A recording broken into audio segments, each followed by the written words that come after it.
ବର୍ଷା ଦିନେ କୋବି ଚାଷ କରାଯାଉଛି। ଏଇଟା ହେଉଛି ଉମରକୋଟ ବ୍ଲକର ଆମର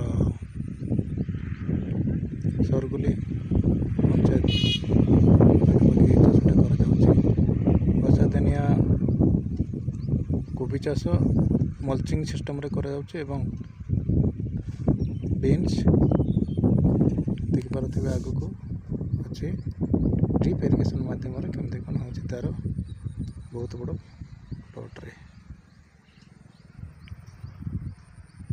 ଚାଷୀ ଭାଇମାନଙ୍କୁ ସେମାନେ ବି ଦେଖିକି ଶିଖନ୍ତୁ ଯେ ଏଥିରେ ଗୋଟିଏ ମୁଖ୍ୟତଃ ଆମକୁ ବେନିଫିଟ୍ ଅଛି କ'ଣ ନା ସେମାନେ ମଲ୍ଚିଂ ମାଧ୍ୟମରେ କଲେ ଘାସ ଆଉ ବାହାରିବନି, ଯାହା ଆମର ପ୍ଲାଣ୍ଟ ହିଁ ସେ ବହୁତ ଠିକ୍ ଭାବରେ